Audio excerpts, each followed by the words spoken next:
I'm going to fucking murder you with a dildo. Yeah, maybe Los Geoff Angeles, can smother you with California, we're the his. Mad Scientist Party Hour.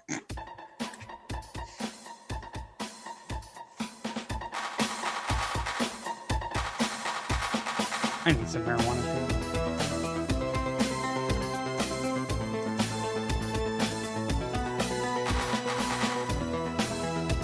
Hello, friends!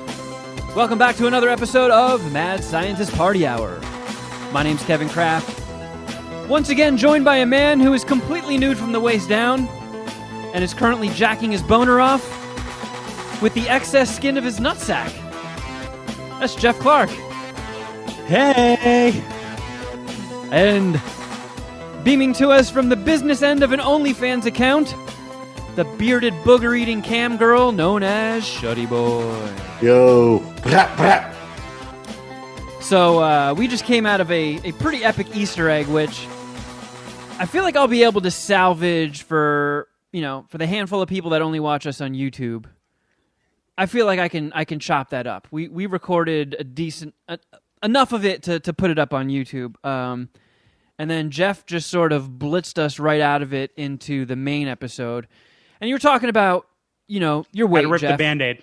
You're bummed out at your weight gain. You're eating too much bad food, not lifting weights, and I've put on a little bit of weight. It's not reached the point where it's probably noticeable yet, but I've sworn off the bike. I've kind of been eating shitty.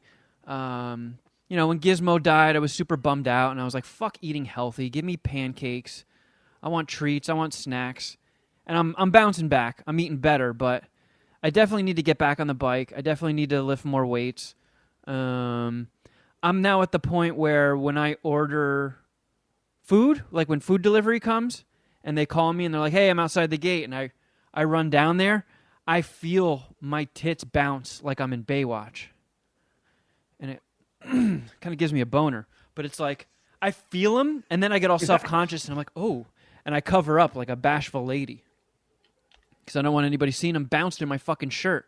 Like, oh, look at this fucking titted freak going to get more burgers. He's skipping. He's so jolly about the calories, he's skipping to his burgers. So I feel you, man. This sucks. Yeah, my thing is, I'm just not naturally a healthy person. I like to eat. I grew up on shitty food, and I don't make the soundest decisions. And that's a situation that I'm going to have to correct one day. And shout out to my parents, both for not having very good habits, but have completely rounded the corner health-wise, and both of them are like their lowest weight in years and completely healthy diets. And shout out to them. Very excited for them, yeah. And that's exactly what everyone, especially fat people, should have been doing over the past few months, is resetting their habits and getting on like a healthier plan, especially if your activity level was going to plummet, which ours in Southern California has, because we don't really have much of a choice. I was doing good. I had I finished 2 screenplays since the pandemic hit, and I was eating a little bit better, and I had a very good routine going with the exercise bike, but I did not foresee the 1-2 combo of losing my job and losing my pet within like a month period, which sort of kicked me in the nuts. But I'm glad I got some productive stuff handled before being dealt that poopy hand. See, I lost, I got out of a relationship and lost 2 jobs inside of a 3-month period at the end of 2019. And the gym was open, so I could be like, all right, fuck it, I'm going to go hoop, I'll lift weights. That's how I'll begin to not want to kill myself. And that's what I did. And it worked, and it was beautiful. I didn't kill myself. And I kept at 215, 220, right? Still, still chunky, unfortunately, but not embarrassingly so. As I kind of think I'm hitting that point at this now, but I'm not a naturally healthy person, and I need the structure of being able to all right, 11:30 this morning, I'm going to the gym. I'm going to go lift weights. I'm going to go to the sauna. I'm going to go hit my cardio. I'm going to lift the weights. And then when I get back and watch the NBA, I'll order the new stuffed crust from Papa John's. And still not a great day, but at least like I got in a decent amount of exercise. And at the end, I always like kept around that same weight. And the other thing is for me, and I've said this to a bunch of people, especially, you know, when they asked me how I lost all the weight when I originally lost like 100 pounds in a year, it's like you got to nerd out on something athletic.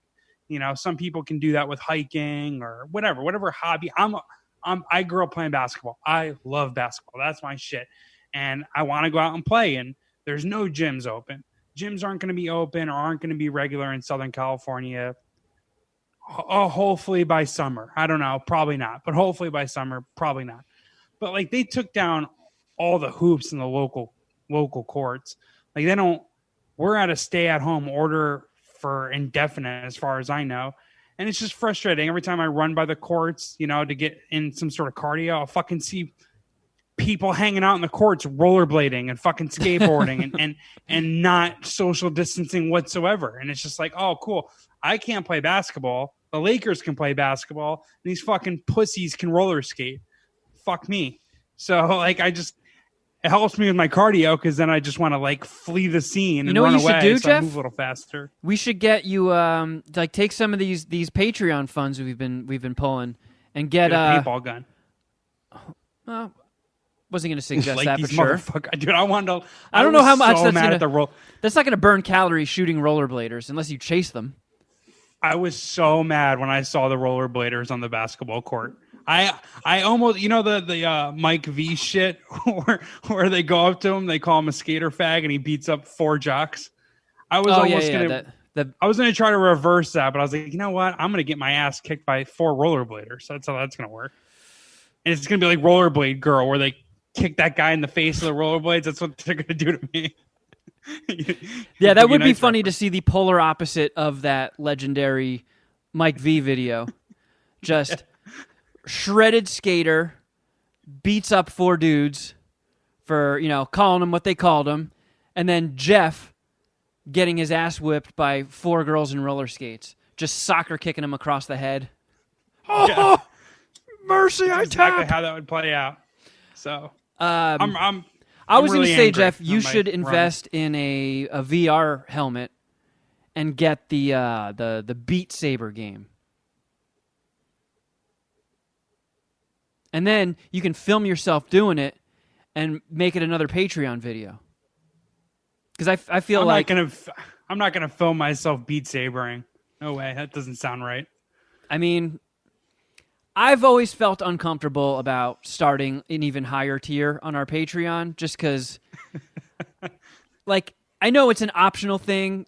Nobody's forcing you at gunpoint to do it, but just presenting the option, people like will wag their finger at you and accuse you of like trying to hold them up by the ankles and shake pennies out of them and stuff. But like, if Geoff was playing Beat Saber once a week, I mean, you would how think could they help it? I'll sign up. I hear you. You would be able to justify it then?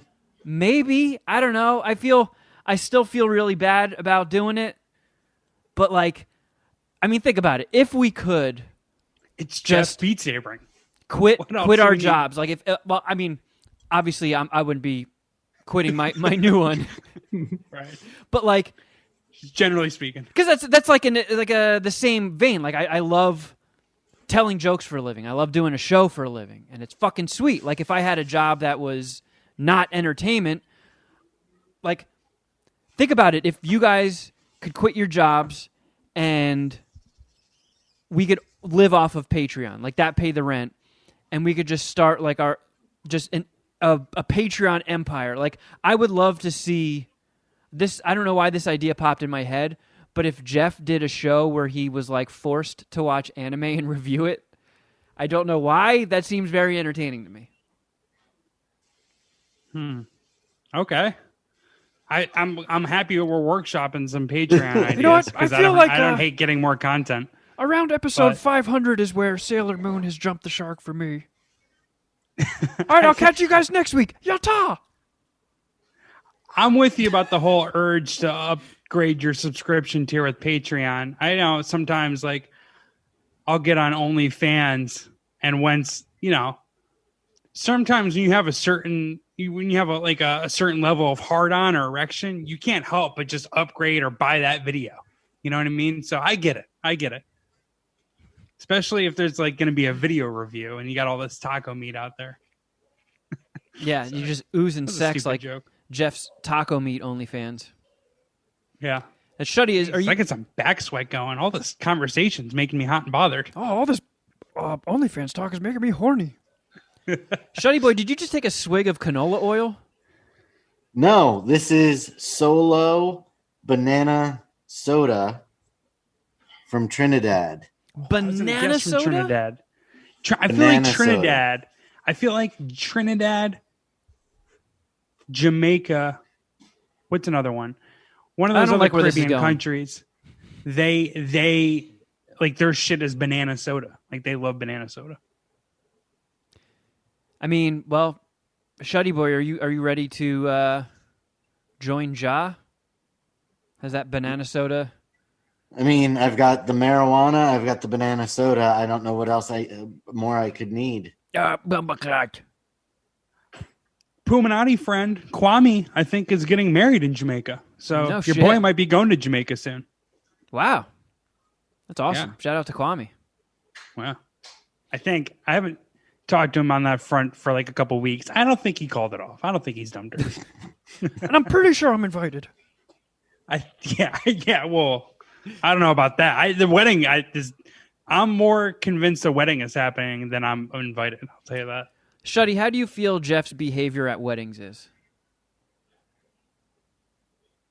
I mean, listen, you've been to weddings with me. I have no room to comment or judge anybody's behavior at weddings because I do not behave myself at weddings.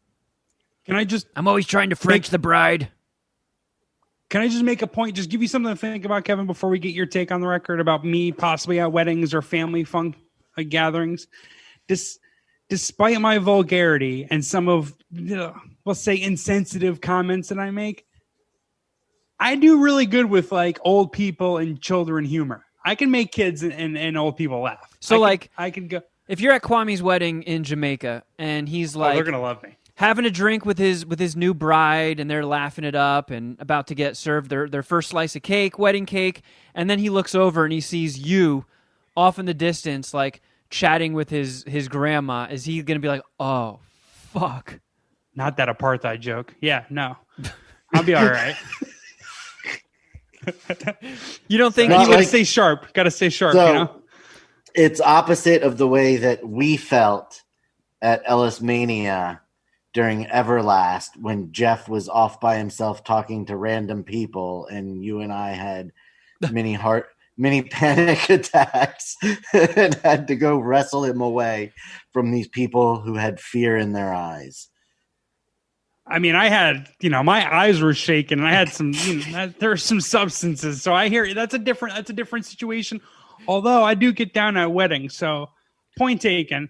I'm just saying, like, you guys thought, and I'm being a little edgy today, but you thought YouTube was going to go poorly for me or for us because of me. I can button it up around parents and kids. I'm telling you, you'd be surprised. Well, You would be Kwame, surprised. I'll say congratulations and good luck with Geoff at your wedding. You're my +1, Kevin. I'm not going to have a chick to bring. Oh boy.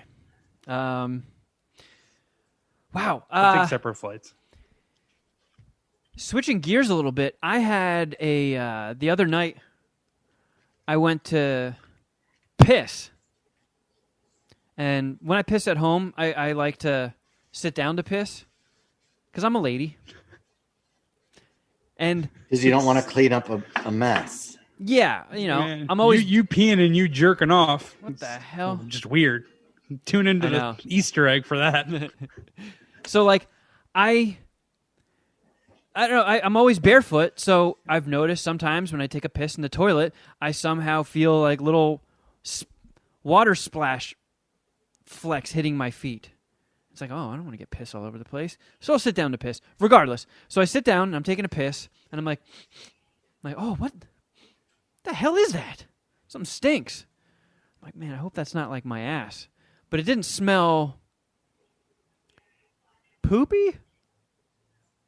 It was just kind of like funky and like I don't know, like a wet pair of socks or something musty. Something was off.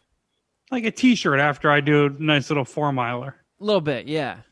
So I didn't think anything of it, and I was like, yeah, you know what? I just took a shower not that long ago. Maybe it's just a little condensed in here or something. I was like, shit, maybe I need to do like a deep clean of the bathroom. Maybe it's getting funky in here somewhere that I don't see.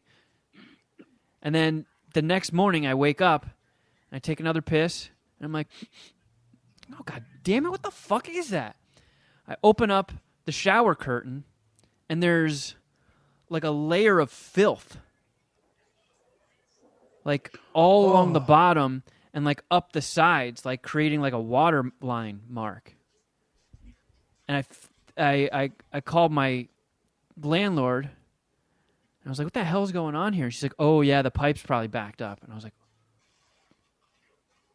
oh, was that poop?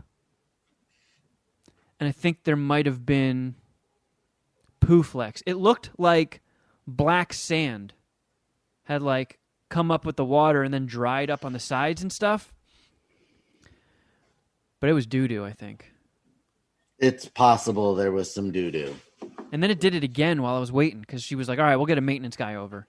And then I like just went and peeked in to take a look at it because I ran the water a little bit to see if it would rinse off. But at that point, it was already like a little solidified and just a simple rinsing wasn't going to get it all away.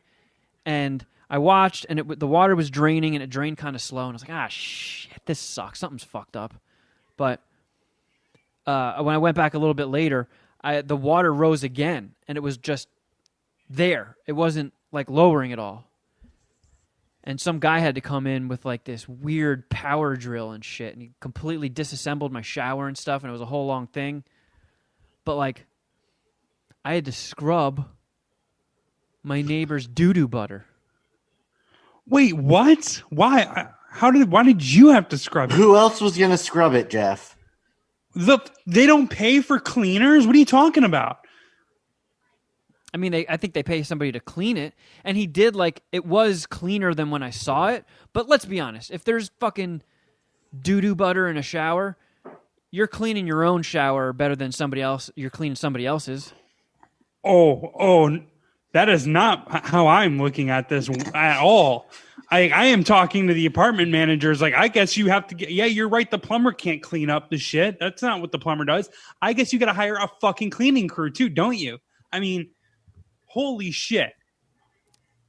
What the fuck? What the fuck? You had to clean up someone else's shit in your apartment? I would have went nuts. I almost freaked out the other day because my laundry machine wasn't working.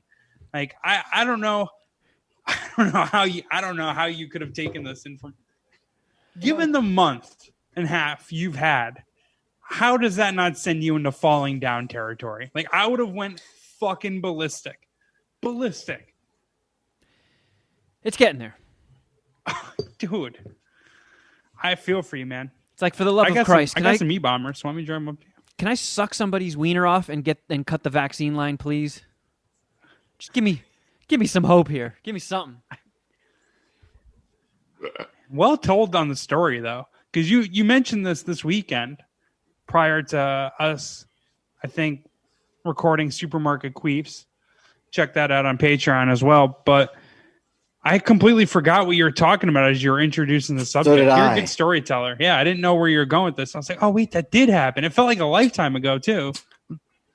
Maybe I'm a bit of a grody bastard, but, like, you know, I clean, I dust, I do the Swiffer things on my floors. My apartment's cluttered, but it's not gross and dirty. But, like, I definitely had to make a Target trip to buy, elbow-length rubber gloves, a bottle of bleach, some scrubbers. Oreos. And really get in there, because... And Oreos. I wanted to, but I was like, I can't fucking one-up Geoff. Well, you're the snack do sommelier. It for me. That's like getting the chance to fuck a supermodel and be like, nah, Geoff couldn't do that. Like, come on. No, see, the way I look at it is like, going to get jerked off by a supermodel, and then you show up and it's John Madden. Like, people don't want to see me review Oreos. They want to see you review Oreos. They're both delicious, by the way. My thing is the Oreo review is generally so sacred that it doesn't, I don't know, it feels weird sometimes going, like, putting it behind a paywall. It's something we've done in Easter eggs and stuff like that. I wish, if anything, we could do a collabo on it, but I can't find them in like any 3 or 4 of the fucking stores that I've checked out. You haven't been able to find either the Brookio or the Java chip? Neither. It's fucking, it's infuriating. Have you gone to Target? At Vaughn's, and at Ralph's, and at Target. Oh, nothing. dude, Ralph's has given up. They're mailing it in. They don't get any. They don't even have shit. Mexican Cokes anymore. Dude, sometimes I go there and they don't even have fucking Smart Food in stock. Like, they've given up. They're sitting pretty right now. They're like, oh yeah, Grocery Game's killing it right now. We don't have to put any effort in. Either that, or they're a week away from Chapter 11. Like I'm telling you, Scott. Go to Target. That's where I saw them. They had the Lady Gaga ones. They had the hazelnut ones. They had the Java chip. What are the Lady Gaga ones? Yeah, I haven't heard of those. I think was they at taste Target like last week. They taste like meat suits. I don't know. They taste like Lady Gaga's farts. Oh, man. They're really a Lady Gaga Oreo? Yeah, dude. I don't know what it means. I don't know what's up with it. I just saw it and was like, I wanted to, but like, I can't. Wish I could have gotten your review on this. That'd been great. Well, I can't go over the snack sommelier's head. I feel like Well, yeah. Oreo reviews are hollowed ground. They're just gold, pink. They're just the white Oreos. Oh, there's no flavor change? Oh, what happened to you, Shuddy? The dog jumped off of my lap and took the cord for the headphones with him. Yeah, it just says pink colored golden cookie with green cream. Oh, all right. Well, fuck that. Nobody needs to review Oreos that taste like Oreos. Yeah, they're vanilla Oreos with green cream filling. But it's chocolate green or like mint? What is? No, just green. It's the Oreo white cream. Gotcha. Just okay. Neon green. Gotcha. All right. Well, I appreciate you having respect for sacred snack sommelier territory, but I would have loved to live vicariously through you because I went to Target last week and they didn't have any. I went to Target actually immediately after I saw, I think Shuddy. I don't know. Someone had the Brookie and the Java chip Oreos that I saw, and I got pissed. I got some FOMO, and I went right to Target, and nothing. Shuddy, I've noticed you've been more active on social media lately, and you've been really enjoying showing off your vinyl collection. Yes, on Instagram. I figured now that I keep getting all of these followers, I need to post more frequently. I've been curious because, like, I think we've brought this up on the show in the past, like, loosely, and on the Stern Show, Howard regularly roasts Baba Booey over his vinyl habits. And, like, I'm not a vinyl guy. I don't get it, but I also am not, like, bummed out by it. But first off, how did you even start being a vinyl guy? Like, because it is a step backwards as far as... What got me into really buying vinyl was that I actually won a raffle for a bunch of records for some reason. I put in for at a hardcore show, and so then I bought a record player. And they do raffles at hardcore shows? It was a fundraiser show. I was gonna say raffles aren't very hardcore.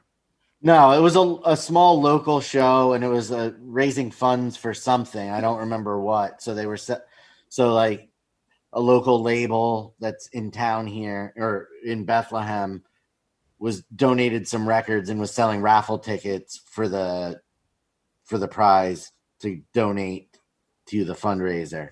So then I bought a record player, and listening to a lot of punk and hardcore, those records are real, everybody puts out stuff on vinyl. essentially. I mean, so do metal bands. I even have a few metal band vinyls.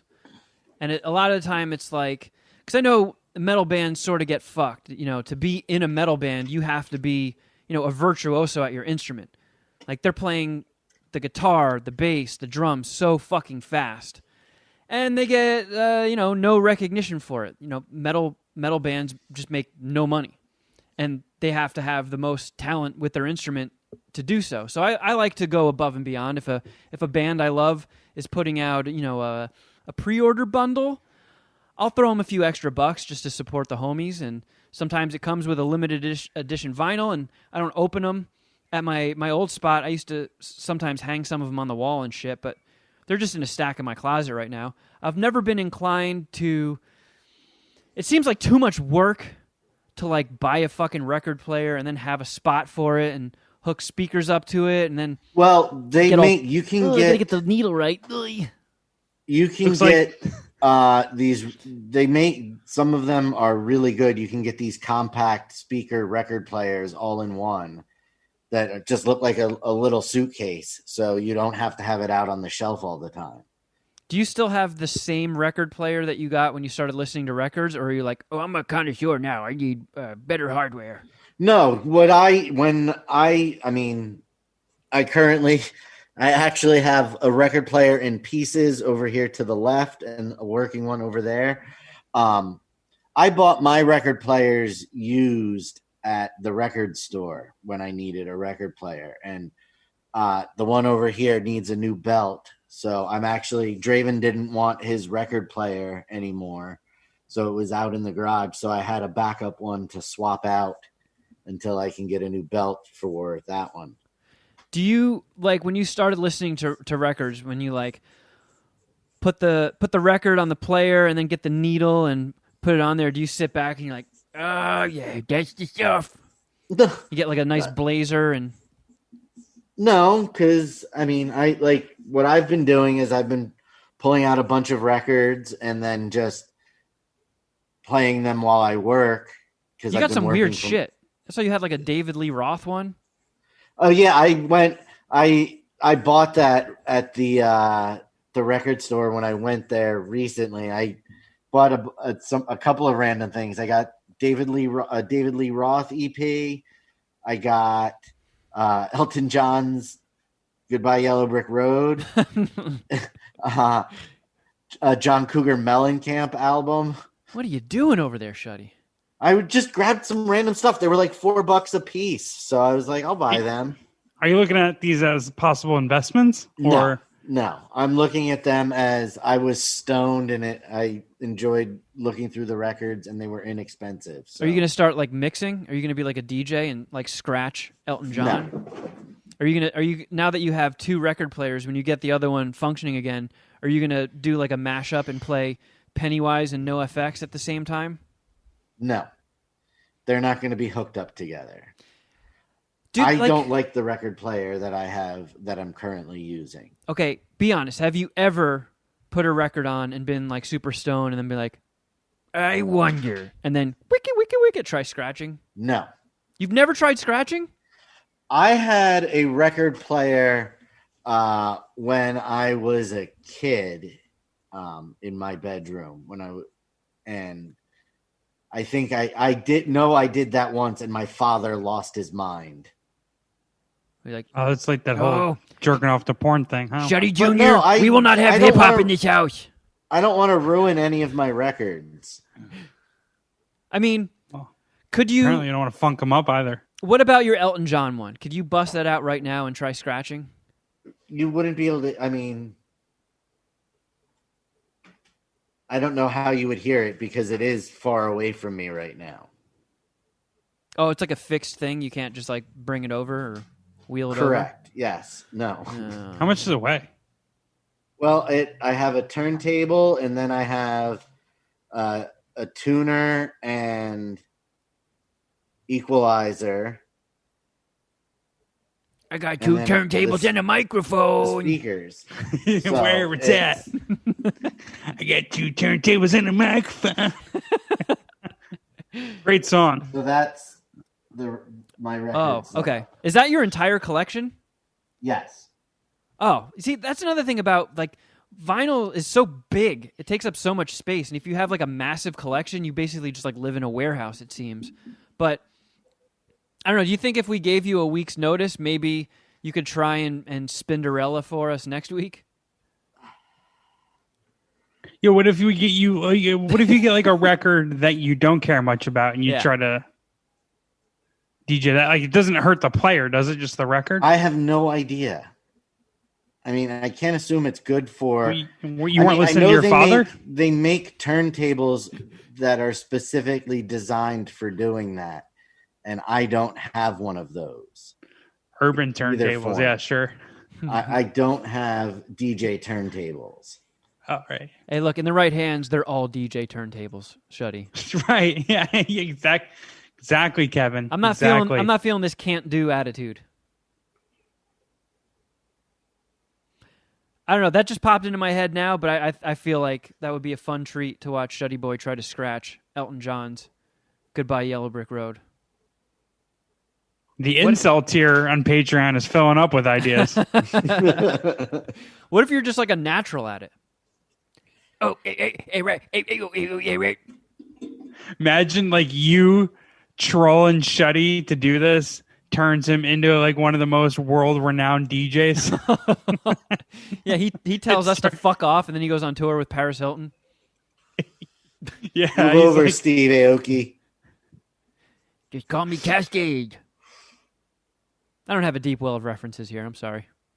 Yeah, I don't have enough DJ. Yeah, I don't know enough DJ people to really keep this show going, but I want Shuddy to be one of them. I don't want to be one of them. Well, they make some stupid. Doesn't Stevie Aoki make like 25 million per something crazy? Oh yeah, he's got to be just raking it in. If I know who you are, I feel long like hours. There's a lot of money in electronic music, and I know nothing about it. So I feel like if you're on my radar, if I've heard of you, you got to be just filthy rich. I don't know. Like, my sister's into that stuff. My sister, she's back when, concerts and tours were a thing. Her and her husband, I'd see on her Instagram stories, are always at some fucking DJ festival. Putting their hands up in the air. Not much wiki, though. It's mostly Steve Aoki's net worth is $75 million. Oh, wow. Well, he's also sitting on that Benihana money, too. Isn't his dad still alive, though? No. Rocky Aoki's been dead for a while, I think. Oh, wait, he's a trust fund, maybe? His dad was a cigarette boat racer. Yeah. And then started Benihana. What's a cigarette boat racer? Like those speedboats, like those big, long, super fast speedboats. Oh, no shit. Yeah. And I think he crashed one and almost died. And metal tried to get at that point he got spooked out of the industry, I think. Yeah, he didn't have what it takes, huh? Oh, that's right. He blessed us with Benihana, and for that I am eternally grateful. That might be my first meal post COVID era. Go right to fucking Benihana. All right, bitches, flip some fucking shrimp in my mouth. I'm ready to do this. So mad at you can't go to. Is indoor seating by you not a thing? No. Oh, dude, well, that would make sense. You guys are having getting the worst of it. Yeah, we're getting boo food pretty hard. Dude, they canceled Allie's blueberry facial because apparently it contributes to super spreading. I can't get her anal sac expulsion because of this goddamn COVID. You're going to have to do it yourself. Yeah, well, I love her. There's another video for the new Patreon tier. Yeah, Geoff milks Allie. Geoff showing everybody how to properly express their dog's anal glands. I see. I don't know if I like that one. It's always a good idea to give it a little bite to get things flowing. I'm not profiting off of Allie's butthole. I'm not going to do that. Step too far.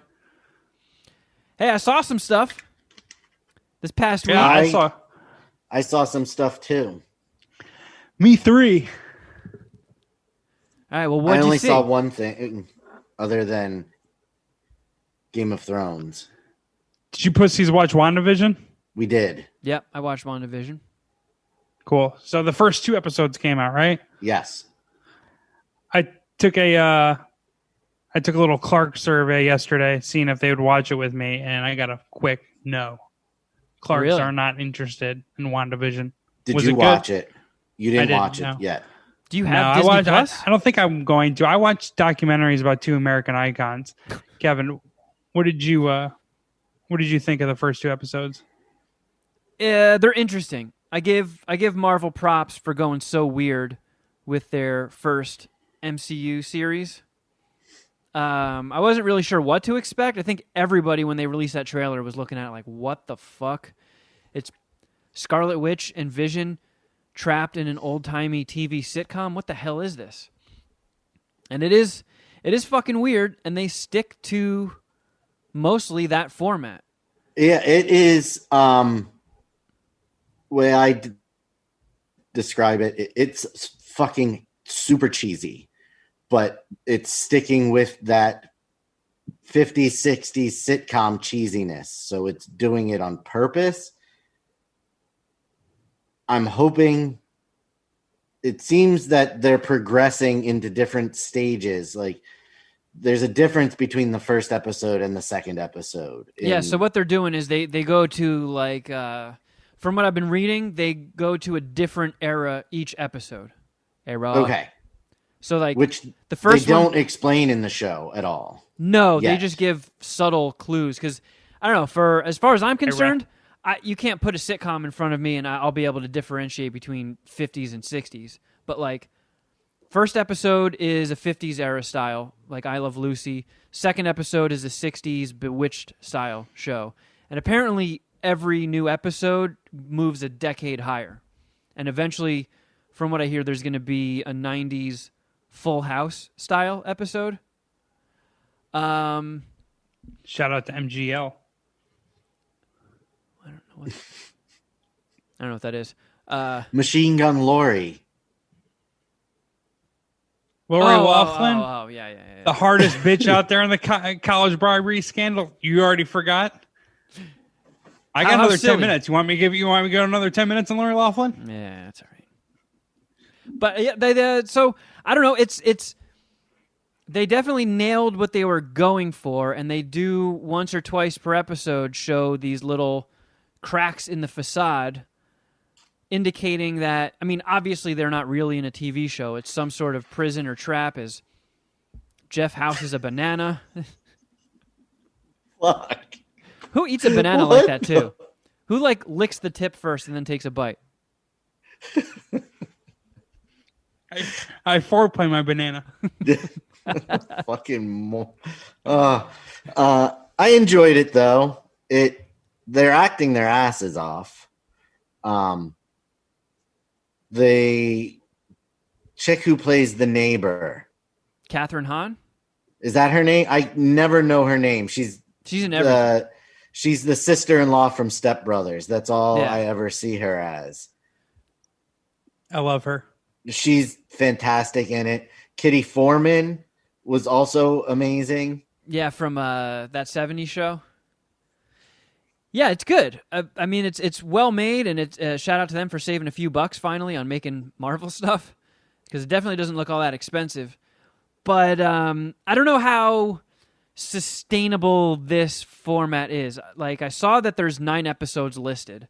So obviously if they're starting at the 50s, they can't do a decade every episode. At some point they're going to have to break out of whatever this is. Yeah, that was the first thing I thought. Like, yeah, sustainable sounds challenging because you're about to run out of decades eventually. Yeah, and also like then you're just guessing. It's a fun gimmick for a limited time. I don't know how much of this I want being the sole focus of the show. It's clearly some sort of... So my theory is when they were doing promo before it came out, a lot of people were drawing comparisons to this Marvel comic House of M, which was basically a false reality story, it was like an X-Men story, but the focal point was the Scarlet Witch. So it shares the similarities in that sense, where this is clearly a false reality set up by who? Who knows? Is it set up by Scarlet Witch herself? Is it set up by some outside force? George Soros? I have a theory. George Soros, yeah. Anquifa. But I have a theory that maybe because anybody who's watched the Marvel movies knows Vision's dead. Vision didn't get blinked out of the Thanos snap and then came back afterwards. He got just fucking straight up murked when Thanos pulled the Infinity Stone out of his head. So, like, he's dead, not coming back. Is this Scarlet Witch has just completely snapped and had a mental breakdown, and this is her trying to deal with the loss, or maybe stay in some sort of engineered reality where he still exists? I don't know. Otherwise, I mean, either way, I'm intrigued, at least. I'm going to keep watching it. I want to see where this goes. I hope we see more breaks in whatever this is and we see it bleed out into the real world. Because while the first 2 episodes were, kind of charming and I like the gee shucks humor thrown in here and there, I don't know if I want to watch an entire series of it. Yeah, it'll be a little hard to swallow. Yeah. 9 episodes of that. So that's my 2 cents on the first 2 episodes. Hopefully Jeff, they get into the Attitude Era pretty soon. Who the fuck? What did you just do? Who does that with a banana before they put it down? Yeah, did you just fold I'm not done eating it. You stroked it. Yeah, you folded the peels. Like it was laundry. Yeah, because I put it on my table and I don't want the banana that I'm going to eat to touch the table. I want it to rest in the peel. Don't listen. You let me worry about my banana. Oh, don't you banana shame me. I feel bad because I'm pretty hungry and I hate eating during podcasts, so I had to sneak in bites so I didn't annoy the listeners. I'm sure the viewers totally just are stoked about how I ate that banana though. So yeah, if Jeff's pitch on the watching the show on YouTube last week didn't stick, check this one out and you can see him eat a banana. And by the numbers, it did not stick. It didn't actually stick at all. So I'm not going to go ahead and I'm not going to worsen our fucking show. Please, if you can, I don't know, please. If you want to see Jeff eat a banana in a very erotic way. Yeah. Got it to the taco touch the back teeth with it. Taco meat and bananas. So you're not ready to suck off any Vision dicks, are you? Wait, what is it called again? WandaVision. I got to see where it's going. I got to see what's up. It's a very, very strange foot to put forward. But like I said, I give a shout out and props to anybody taking a long shot and getting weird with things. I got a question. It has something to do with a topic we've covered many times here in MSPH, the difference between just firing out every episode at once or doing it weekly or whatever in some sort of rotation order. Well, weekly is the most common one. Do you think it'd be better if they just released all of them at once, or do you like how this is going for this show? The first 2 and then weekly. Personally, I like it when they give you they do a dump and just give you everything, and then you can sort of watch it at your own pace. That being said, I'm not one of those people that gets triggered and has to flip the fuck out when you get them weekly. All right, whatever. I'll watch something else. All right. I don't know where Shuddy stands. No, I agree with that. I like when they're all released at once, but it's not going to stop me from watching something I enjoy if it's released weekly. Some people get butthurt. Man, we are just in the era of butthurt. Man, people got sore fannies. Absolutely. Everyone's getting canceled out here. Jeff, so what documentaries did you watch, huh? Oh, yeah. Tiger and The Night Stalker. Again, 2 American icons. Tiger Woods, I'm going to do a kind of a deeper dive in my other podcast because we're both into sports and you guys, I assume, aren't into Tiger Woods at all. I know you guys aren't into golf, but it's a 2-part episode, 2-part documentary series on HBO Max original. First part came out last Sunday, and then the final part came out this Sunday, and it's 3 hours of tiger porn. If you're into Tiger Woods, then you're going to be into this documentary. It does a really good job of telling the whole Tiger Woods story up until where we currently are. terms of like going over how crazy his childhood was in terms of like all the pressure his parents put on him to be great at golf. And then, the pressure that he had coming out of Stanford as like the greatest amateur golfer ever, and how it was just always assumed he would be this world champion golfer, and how he pretty much, met all the hype and even exceeded it. And, it's Tiger Woods is like really the only reason I have ever cared about golf or will ever care about golf. It's not like I'm as big of a sports fan, I think, as most people are going to run into. A lot of people in the Puminati, and I'm not into golf, but I'll watch if Tiger Woods is competing for a major on Sundays. And it was just awesome. I accept, all of Tiger Woods' flaws, and I never built him up to be this mythological creature, even though he's figure, even though he's, one of the greatest, most popular athletes in my life. I remember in college in sports management, where we were taught, we would just talk about like successes of sports unions, sports franchises, how much, athletes, teams are worth. And Tiger Woods at the time, this is 2004 to 2008, Tiger Woods is clearing about 80 million per year. 80 million per year. And like the next closest athlete, I think, was actually Michael Schumacher, which is that could be the wrong name. No, Michael Schumacher, he's an F1 driver. He was making like 60 million. And then like it went down to like Kobe making like 25 million. Like this fool made 3 times a year what Kobe made, even more. And like, it was just like assumed when I was in college, like, yeah, Tiger Woods would be the first billionaire athlete and he's the greatest golfer ever. And that's that. And he's pretty much considered still the greatest golfer ever. But, between the divorce, that messy divorce, and like losing some money and, some of the issues that he's battled off the course, he might not get to $1 billion. And the Tiger Woods brand isn't nearly as successful as it once was. And I don't know. It was just, to me, it was an awesome documentary, and did a good job of just explaining how much of a fucking alpha he is. Like, who put it out? It's HBO. Oh, so it's on HBO Max? Yep. Nice.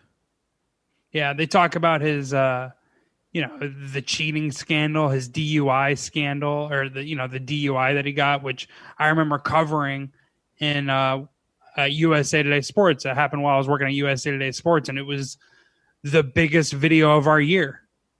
Tiger, like you just listed all of his accolades and just being like, the best golfer in history and just earning like boatloads and boatloads of cash. But to me, it's like a true sign that you've made it is when you have a public scandal and South Park makes fun of it.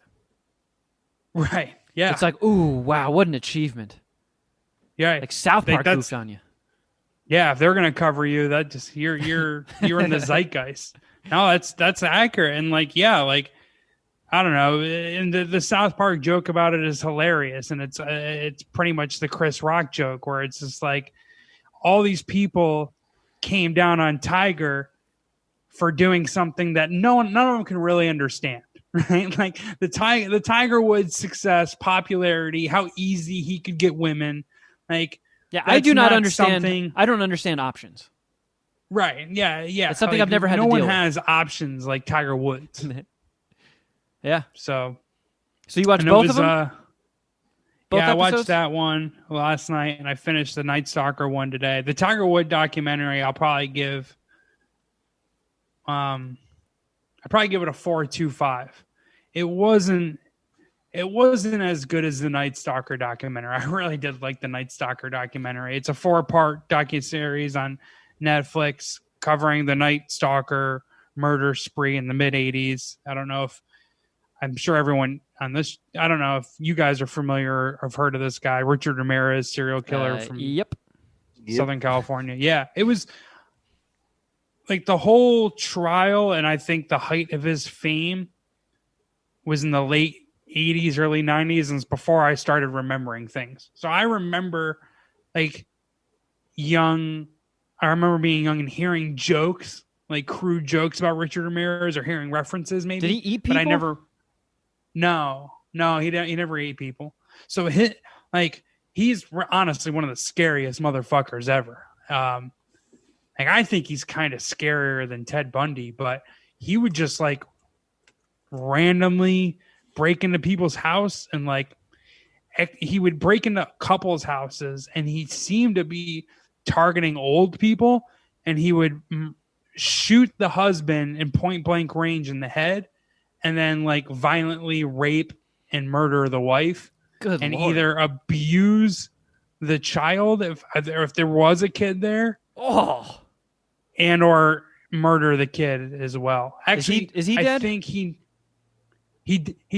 died on a fucking bed. He died of cancer, which is honestly the biggest bummer of the whole. I mean, I'm not faulting the documentary for it. It's the biggest bummer of the whole story that this motherfucker died in a bed. It is. He didn't get a good enough death. Oh, he should have been. No, they should have. So they should have let because citizens murder him. They fucked Dahmer up. Like they Yep. They like just beat him to death. Yep. So Dahmer didn't get a good death. This guy should have gotten a Dahmer death. I mean, I don't know. I guess I don't know the details of the Dahmer death, but he would have been, to me, his crimes, because he abused a lot of children.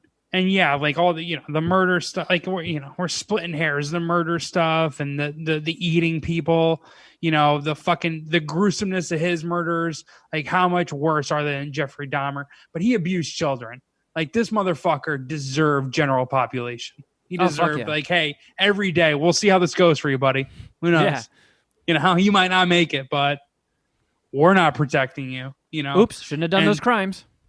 Right. Yeah. Shouldn't have fucked up, buddy. I don't know why they're mad. I don't know. They're pieces of shit too, right? I guess there's a difference, but like, the whole story is interesting, but it's 4 episodes and he gets caught on citizen's arrest pretty much. So like, it's a buildup of a case. It happened in the mid '80s, so you guys aren't old enough to remember it, but it was a fucking, it was a running death spree. They had multiple names in this guy. They finally settled on the Night Stalker, and like it was a big nationwide story, right?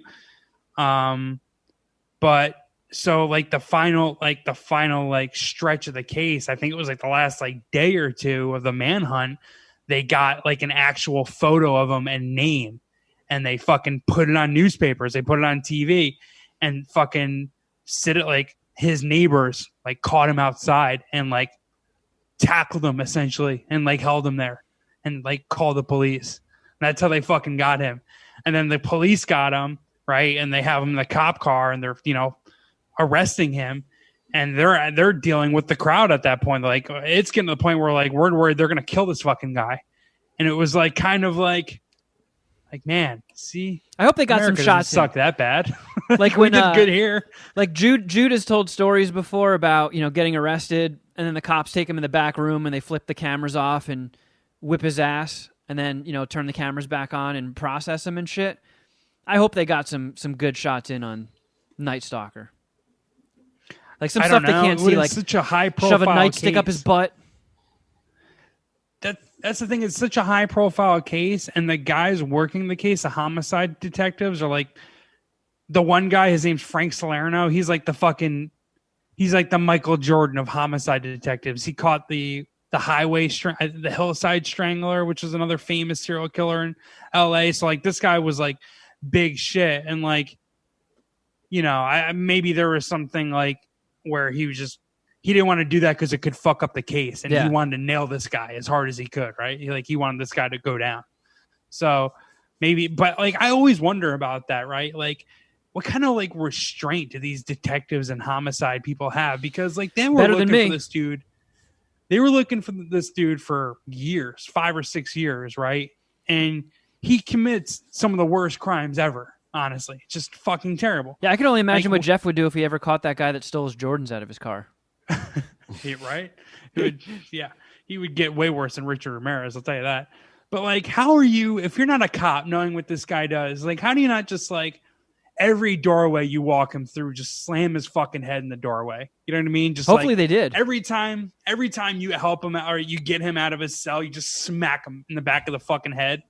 Well, it's also hey, got to be like fucking... if you're that dude, you're that big swinging dick detective. It's like, man, I'd love to fuck this guy up and just, oops, bash your head again, silly me. But like, if he gets fired, he's like the best chance of catching all these sick fucks. So he's like, oh man, I gotta keep myself in this position to catch more of these fucks rather than just bump this guy's head and then trust it to these idiots. Oh my, my lessers, I can't let these guys handle things. So like the biggest break in the case that they got was like one of his friends. Like it was, I don't know, whatever. They got a tip and they end up finding one of his friends or neighbors who like confirmed his identity and confirmed his last name. And they like found him and they like brought him into like the back of a police car and like, hey, we need your help, man. Like this guy is terrorizing. He's terrorizing Southern California. And this wasn't one of the big swinging dick detectives. It was like one of the people from like Glendale Police Department that was helping out the investigation. Like, hey, like we need to like wrap this up. He's terrorizing Southern California. We need your help. And like his homie is like, that's not him. Fuck you. I'm not helping you. Fuck you. And like giving him the finger. He's like, what, you want to fight me, tough guy? And like in the back of the cop car, and the cop was like, I punched him. It wasn't like a very good punch, but it wasn't my worst. And then he's like, then he starts like fucking with me. And he's like, is that the hardest you're gonna hit me? Dude, fuck you. I'm not telling you shit. He's like, I got in the back seat and I just unloaded on this motherfucker. And then I called them and I was like, Richard Ramirez, that's who we're looking for. And it's like, fuck yeah, dude. That was probably sweet. Cause he's like, when he laughed at me, I then told him like, I am going to split you from your head to your ass. And he's like, I went to the back seat and just fucked this guy up. And I was like, hell yeah. But like I think back to like, remember True Detective season 1? Yeah. I mean, you probably remember it more vividly than I do.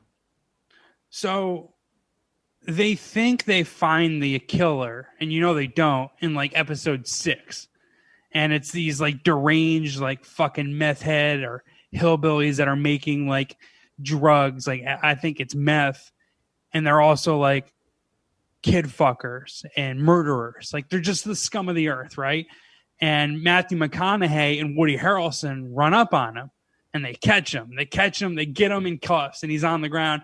And Woody Harrelson goes into like the fucking through the guy's property and he sees like tied up, beaten kids in a fucking in a dumpster. And he just, without like saying anything, just walks outside and executes this dude. It's just like, it's just crazy. You don't hear more of that, honestly. You know what I mean? Yeah. Where it's just like, this guy just like drops his badge and like, fuck this. I'm murdering this dude. Like, go there's Brad, no way Brad this guy's Pitt walking out of here. Yeah, like you're not walking out of here, man. Fuck out of here. So that was good, the Ramirez one? Yeah, I give it I thought it was good. What did I have here? I gave it a 4. I'll suck 4.5 Night Stalker dicks. Ew, you weirdo. Dude, you know what's weird? This motherfucker had groupies. He had groupies at the courthouse. Or he had groupies sending him in photos. And like, a lot of these like photos they showed. And it's just like, these bitches are probably still alive watching this documentary. Like watching this and like, what kind of pieces of shit were these people? Like, and there was like fans at the courthouse because he was like a Satanist or Satan worshiper or whatever, and there was fans like with like whatever what are they called? The pentagrams? Yeah. Well, I mean, I feel like it takes a certain breed to want to be a serial killer, and it's just like, wow, there's just like this brain defect that pops into certain people's fucking skulls. It's just there. And I think that's also just another brain defect. Like, I want to fuck serial killers. Like, what gets me off is famous monsters. It's just, they're not all fucking brain defects are created equal, I guess. How many of those girls do you think stormed the Capitol this past week? Fucking horse, man. What are you doing? I got a couple things to review. Have you guys heard of Sound of Metal? No. I kept seeing it getting pushed on Prime, It's is that the going one for where the- the drummer is deaf? yeah, Riz Ahmed is he's like a metal drummer, and he starts losing his hearing, and then almost overnight he's basically deaf. I kept seeing it, and it kept like it got really, really good reviews, and everybody that saw it loved it. But it's just like, oh man, and I love metal, but it's like I know this is gonna be fucking heavy, and I don't handle. There's like a certain sliver of heaviness that I just can't handle, and I knew this movie was gonna be like that, and it's like fuck. Every time my play button was hovering over, it's like, do I really want to be bummed out right now? So I pulled the trigger and I went for it, and fuck, brutal, fucking brutal. I can't take the like the Star is Born stuff. That shit's not for me. Like, it was too real. It put you too snugly in his shoes. They did that thing where the audio cuts out like all the time, and it was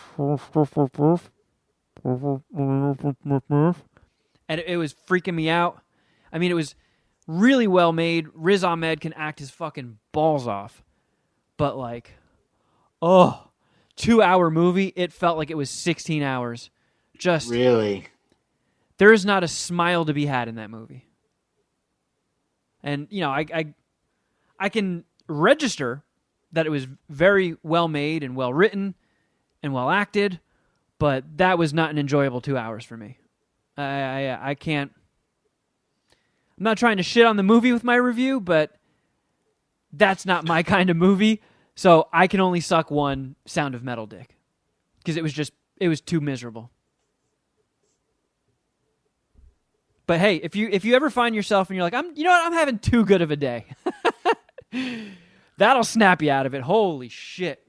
I need to center myself with some misery. I know, and I saw it like people I follow on Letterboxd were giving it really good reviews, and I could see where you would, but I don't know. I just it's too much, and he's also an addict, and he goes into this place that treats deaf people and also addicts, and like. It's just too much of a low buzz of just, can something funny happen? Please, someone fart. There's nothing in it that like breaks the mood. It's just steady, depressing. I couldn't do it. But I also watched, have you heard about this new movie? I guess it's not a new movie because they were running trailers for it when, you know, I was still going to the theater. And I guess the whole COVID thing just kind of nuked it. And they put it in theaters for a couple of weeks, the past 2 weeks, I think, and then just recently put it up on demand. Promising Young Woman. You heard of that one? No. Oh, man, I'm hitting the deep cuts this week. I just wanted to check out something new because I think the most recent new movie I've watched and reviewed was Wonder Woman. And I've seen a couple new movies come out on Netflix that just look like clunkers. But it's Wait, is this with Carey Mulligan? Yeah. Oh, okay. Yeah, my brother mentioned that he might watch it. It's kind of like she's a little bit of like a Dexter for rapists. That could be cool. And it like Elliot Page in that one movie? Yeah. Remember that one? Oh, is it Hard Candy? Hard Candy. I haven't seen that, but I get the gist of it. So she I used to basically jerk off to that one. Jesus. Just keep me sharp. Yeah, we're listening, Geoff. We're paying attention. Jesus Christ. Okay. You don't have to test us that often. Yeah. So she basically like will go to clubs and bars and pretend to be just like she sets traps.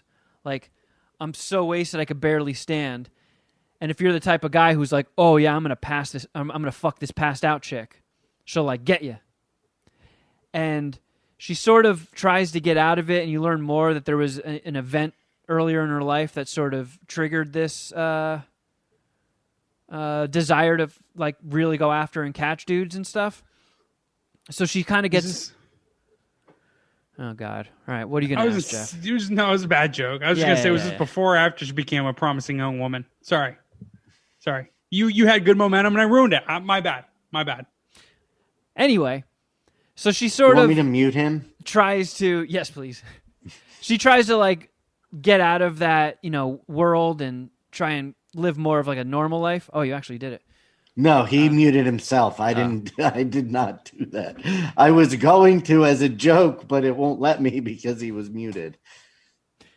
But it was interesting. It didn't go necessarily where I thought it would, and it takes some interesting and surprising twists and turns throughout it. But it was a solid flick, man. It was fucking good. It was very cleverly written. The dialogue was really good. The story structure, the twists and turns were good. Had a lot of cameos. Fucking McLovin popping in out of nowhere, reminding everybody, hey, McLovin's still around. Molly Shannon was in it. Alfred Molina. Clancy Brown is her dad. Always good to see Clancy Brown pop up in things. Why does Christopher Mintz-Plasse not get more run? You know, because he's doing more VO work. He got in early on that How to Train Your Dragon thing. And from what I hear, those like DreamWorks CG voiceover movies that's good scratch if you can get it. Except that's not Christopher Mintz-Plasse in the How to Train Your Dragons. Isn't he he's one of the other characters? He's not the main dude. Oh, okay. Jay Baruchel is the main dude. Yeah, that's who I think he's really bringing in money. Yeah. Jay Baruchel, the poor man's Christopher Mintz-Plasse, the poor man's Jay Baruchel. They're both getting that dragon money, so shout out to them. He's fish legs. Yeah, it's like the Mike Myers Shrek theory. But nobody's really in it for too long. You know, it's just like these different cameos pop in from time to time. But it was a solid flick. I enjoyed it. I'll suck 4 lady dicks. It says, hold on, what is this? I think, damn it. Oh, crime, drama, thriller. What is it more of? Because I could do thriller. It's actually even got like a little bit of comedy worked into it too. It's a whole bunch of things. I thought it was going to be more violent. Dynamic. And it's not. She doesn't go like serial killer on people. But it's, I don't know, it was unique. Does she turn him in? Or does she murder? Is it murders? You know what? They don't really Spoiler. Go too far. It's one of those things, I guess you kind of just got to watch. But it was cool. I dug it. Yeah, 4 lady dicks. 4 promising lady dicks. All right. Solid shit. Hey. Would you guys like to hear a couple voicemails? Yay! Well, don't all just jump out of your seat at the same time. You played the button. It's over. It doesn't matter what I think. All right, fair enough. All right, let's see what these humans have to say. Oh boy, this is from a day after Christmas. We're a little behind. What is going on? What? It's not playing through the headphones. Boys, this is Mike from Canada. There we go. I was talking to Kevin on Sounds Christmas Day on his Instagram Live. I'm the East Coaster that was eating dinner when you were confused because it was 2 p.m. in California. Yeah, I'm a dumbass. Anyway, boys, I'm sitting here with my son. He just opened his PS5, and I don't know if you realized, but on the controllers, the texture of the controller, if you look super close at it, it's a whole bunch of circles, triangles, and squares and X's. What? Just thought I'd let you boys know that. Yes, that is true. Fucking love your shit. I'm on Patreon now. Support the show. Keep it going, boys. Been with you since the start. Fucking love you, Kevin. Have a Merry Christmas. Hey, thanks, man. See you in the New Year. Love you too, dude. What? I'm sure my controller doesn't have those designs because I get the fucking lame-ass PS5. It's like they manufactured it at Walmart. They're not distributing it from Walmart. Is he talking about the back of the controller? Hold on. Let me go grab one. I'm not seeing... Are my eyes that shot? I see, like, textured bumps on the back of it. Fucking circles and squares. I don't... Yes, it's the back of the controller. How can anybody see that close? I can't see him. Mine is actually filthy. That's disgusting. Holy shit. He's right. Yeah. I told you he was right. You need your flashlight to see him. Jesus Christ. That is tough. Yeah, I don't know why they made these things white. These are going to be so fucking gross by the time 2022 rolls around. Be all like yellow and gross. Shuddy's like wiping boogers off of his. No, I wasn't wiping boogers off of mine. Kevin, stop it. Well, that was a hell of a voicemail, friend. You just blew my fucking mind. Hey guys, Trevor calling again. Just watching the live stream of the new episode today. It's Monday. You guys are just up. It's like 10 o'clock, whatever. 2 comments. First off, I called in 2 weeks ago. You guys played my voicemail. Thanks very much. My wife says that I shouldn't tell you to go fuck yourself. I want you to keep... Yeah, I agree with your wife. You shouldn't tell us to go fuck ourselves. Yeah, your wife's on something there. My voicemail. So, specifically, this is to you, Geoff, because if you watch the live stream, you look like I just kicked a puppy. I apologize for that one. And just watching the first few seconds of the live stream, I got to ask, Shuddy, do you have the digital volcano? Do you got the analog? It looks like you have the quick connect. Do you notice the difference? Is it worth the upgrade? I've got the classic with the original. Just curious. Anyway, thanks, guys. Talk to you soon. Shuddy and his volcano preferences. Okay, I have the digital. I've never used one without the quick connect because even Kevin's analog one, which is the only other one I've ever used, has the quick connect. I don't know what the quick connect is. The thing you just shove into the... Oh. Yeah. I didn't even know that there was an alternate version of that. Man, I still haven't smoked weed yet in 2021. It's giving Geoff a little time to call me a pussy, but he's not taking the bait. I don't. I applaud your discipline. Did he say I look like he kicked a puppy? Yeah, I guess he was referencing his previous voicemail. Maybe he said something that pissed you off. I don't know. Probably. Sorry, we play a lot of voicemails and we go some decent stretches without playing them, so they sort of we can't remember them all. But if you pissed off Geoff, shout out to you. Yes, thank you. Yeah, good work. yeah, thanks. Thanks for the content and thanks for the voicemail. Oh, this person wants to talk about chicken and waffles. What's up, guys? This is Joel. Just wanted to say I'm very disappointed in Geoff because Roscoe's Chicken and Waffles, when you guys were talking about that the other day because of Shuddy's Walmart purchase, you guys are thinking about rappers and stuff and where Roscoe's and Chicken and Waffle, who is talking about it first? Dude, Fresh Prince of Bel-Air, man. Will Smith on that show was always talking about Roscoe's Chicken and Waffles. So that was way before Snoop, way before Ludacris. Very disappointed. What the fuck is wrong with people? Oh my goodness. That man's angry. Wait, is that the what the fuck is wrong with people guy? Could be. He did say Sounds that. like it, right? He said his catchphrase. So, Geoff, I feel like I watched a decent amount of Fresh Prince growing up. Watched every episode at least 3 times. Yeah, I feel like you're way more familiar with it than I am. Is he right about Fresh Prince always talking about Roscoe's? He feels right. I feel like he is right. And for that, I would have to issue an apology. Not to him, to Will Smith. Will, I'm sorry.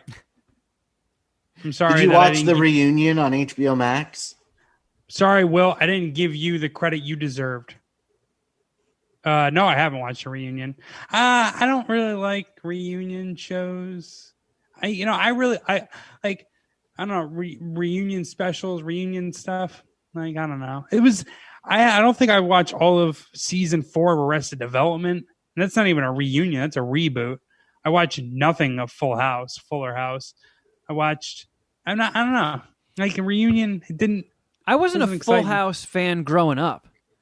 I think it was on just because, back in the day there was, 15 channels. So it's like, all right, I guess Full House will be on. Kicked off TGIF. Yeah, it always, I don't know, something about Full House always bummed me out. I think it might have just been too wholesome for its own good. Like, what are you scumbags hiding? Even then, I had a crush on Aunt Becky. I did like Aunt Becky back then, yeah. But yeah, I had when they brought it back, I had zero interest in watching it. I don't know, and it, like, I got Peacock now, NBC's thing, and they have the Saved by the Bell reunion show, and I wasn't into fucking Saved by the Bell when I was a kid either. No way. I was. Kelly Kapowski was my first true crush. I mean, I would say. I did realize that it had cute girls on it, but it wasn't enough to make me watch. Something about, like, I found Zach Morris's face to be a little punchable. And I found maybe he might be the type of guy who would give me wedgies in school. It's like, I don't want to root for this guy. That was definitely Slater. He would beat me up. No, I feel like I wouldn't let him. I feel like Zach Morris would give me a Melvin, like a front wedgie that splits my balls, and then give me a wet willy, kick me in the ass, and then get in the back of a Rolls Royce, and Jeeves would speed him away and be his getaway driver. That was the vibe I got. And I was like, I can't support a guy like that. Can't do it. Shit. Plus, nobody got slimed on that show. I was big on people getting slimed. That was almost There a was requirement. there was really only one place to go for that, though. So That's what like, my dial never really left Nickelodeon until I started smoking pot, I think. I wonder if I can still find a way to get slimed. I want to get slimed. Before I die, someone's got to slime me. I mean, isn't that kind of what happened in your apartment the other day? I don't want to get poop slimed. I want green slime to fall from the ceiling and land on my head. That reminds me. How? Sports ball thing. Oh. Wasn't there a sports ball touchdown sliming? No. So every year for one of the playoff games in the wild card round, they have a Nickelodeon does a broadcast, and Nickelodeon has their own commentators, their own feed, and their own like telecast. So during they call it the Nickelodeon game. During the Nickelodeon game, they had like CGI slime go off and like Nickelodeon inspired specific graphics for that telecast. I think that's what you're referencing. I'm not sure though. I think so. I don't know what you're talking about. I just heard rumblings of a football game and sliming, and I was like, "Oh wow, is this the day I become a football fan?"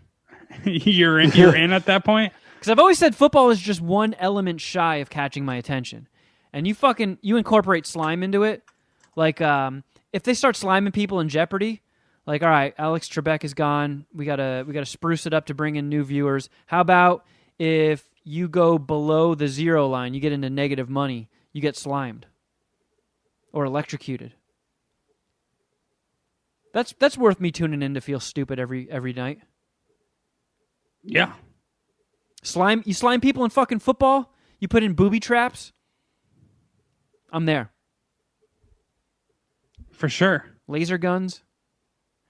Yeah, I hope they don't do any of that, but okay. I mean, whatever. Yeah, whatever. Fuck me. Yeah, I mean, maybe just football and sports we're okay not having you. We don't need you. You can't be in our club. Yeah, no. Yeah, you can't sit here.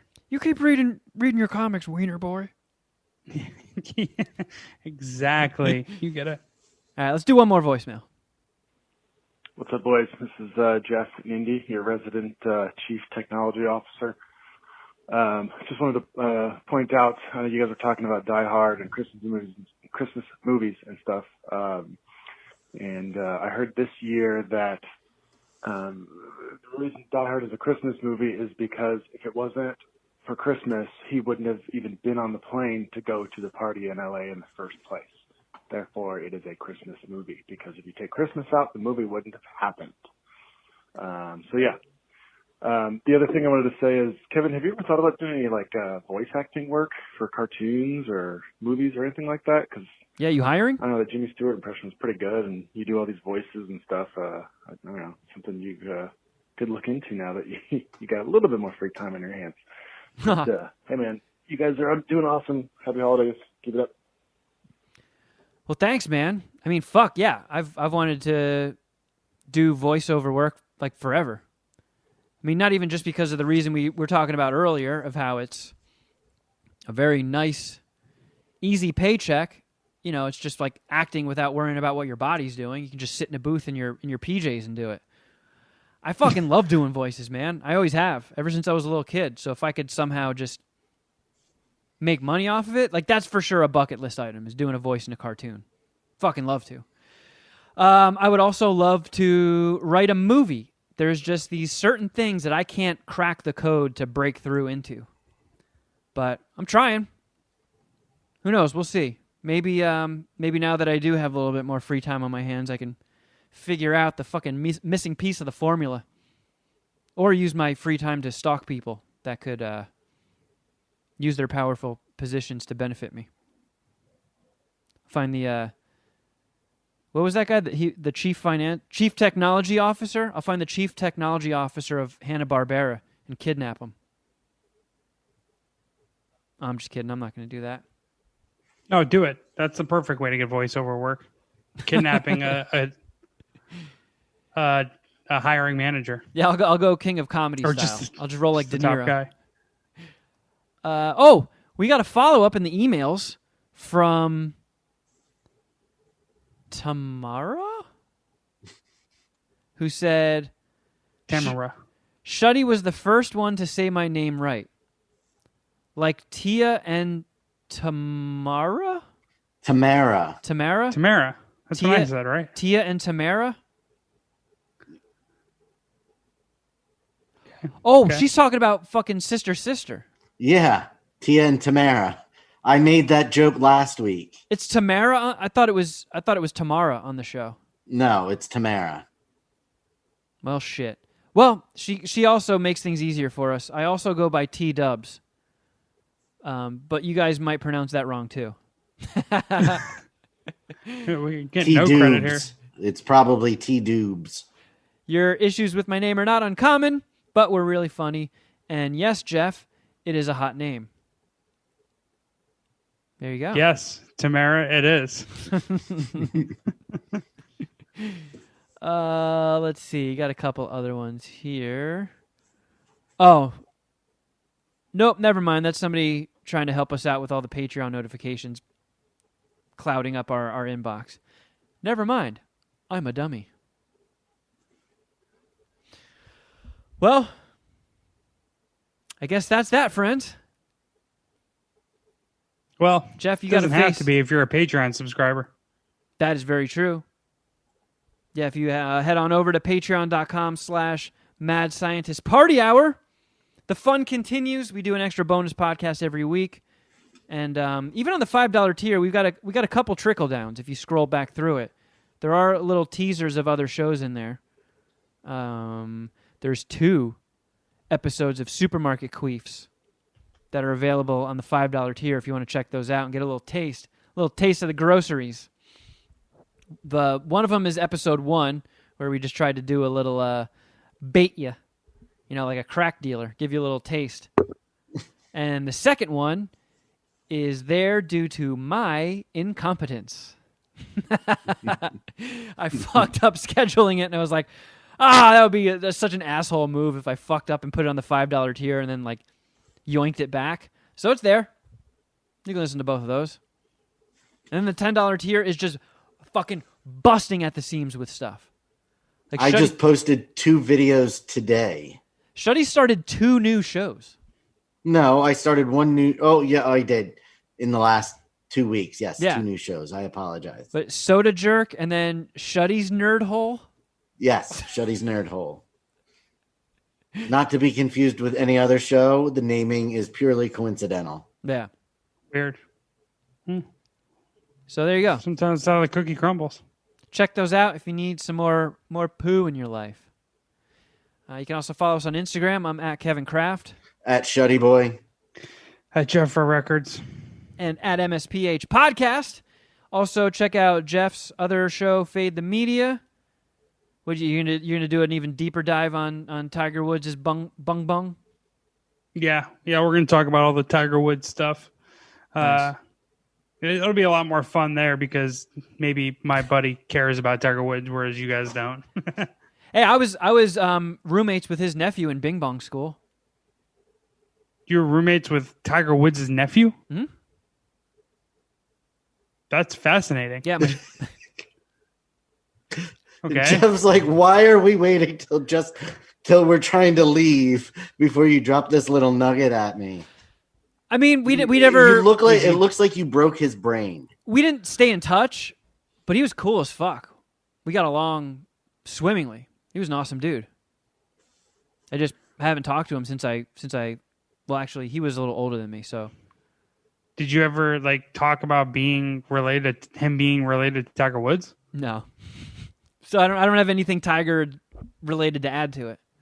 It's probably why he liked you so much, because everyone asked specific crazy questions about Tiger Woods, and you just didn't even know what that meant. Yeah, he's like, oh, finally, some fucking dork who doesn't follow sports. Yeah. I'm sick of talking about my fucking cousin. I just talked to him about Whatever. hip hop. He got me into a lot of hip hop. Wait, Tiger? We're talking about the same Tiger Woods, right? His nephew, Tiger Woods didn't. I never met him. Tiger Woods didn't get me into any hip hop I wasn't aware of. Tiger Woods family into hip hop. That doesn't sound like Tiger Woods. What else? Oh, if you want to see Jeff's taco meat, you can go to youtube.com/Mad Scientist Party Hour and sign up and see that glorious, glorious seasoned meat hanging off of his tits. Sure. And what else? If you haven't done so, please subscribe and review on iTunes. We crossed the fucking 900 review threshold. Man, our penis is looking sweet.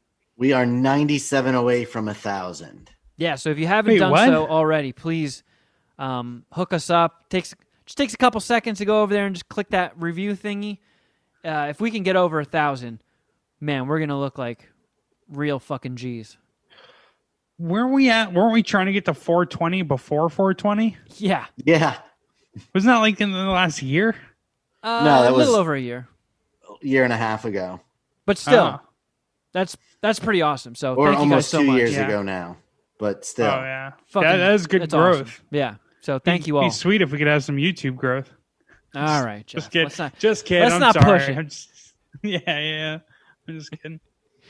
And if you want to be a part of voicemails, just call 201-472-0139. And as always, you can shoot your emails to madscientistpartyhour@gmail.com. Shuddyboy, you got anything for us? Yes, a couple of things real quick that I forgot from my list. See it in his eyes. I was a guest on Rambopra Radio. Oh, yeah. Gen T's podcast over the weekend. I answered some Patreon Puminati questions, including Jeff's, who do you think you are and what gives you the right question? I love that. The perfect exit interview question. And then Jeff gave me a present and there was a rock inside. What suggestions do you have for the company moving forward? No, I'm not asking you. I'm just reading it. And MSPH Wrestling 7, January 30th, 8 p.m. Eastern on Dom's Twitch channel, twitch.tv/DomV311. A week from Saturday. Oh, yeah. What? What did you say? A week from Saturday, but yeah, what's yes, the name? A week from Saturday. You threw me off. I was like, wait, it's not this Saturday. Just make it easier for him. It's a week from 6 days from now. The event has received a name. And it's Shuddyboy's a pussy. St. Valentine's Day Massacre. Oh, strong. That's good. I like it. Boognish came up with that. So Nice. shout out to him for coming up with that. St. Valentine's Day Massacre, MSPH Wrestling 7. Fuck yeah. Is that it? And no stand-up dates at the poop and no, hut? one more thing. Dom and I would like to cordially invite both of you, to be guests on episode 50 of What the Fuck Did I Just Watch, which will be right around Valentine's Day weekend. Oh, fuck yeah. Yes. I'm totally down. Okay. Do we know the movie yet? No, the three of us, unless I collude with Dom again, won't know until the day of. I imagine Or Dom's the going to go moment we're big. Recording. Because I know Dom. He plans ahead. So I have a feeling he's had the viewing choice for episode 50 locked down since like episode 20. He has planned ahead a lot of this, but he does shift things around occasionally. Well, that'll be fun. I'm definitely looking forward to that one. So yes, episode 50. Dope. All right, friends, that's about it. But until next time, ooh, something.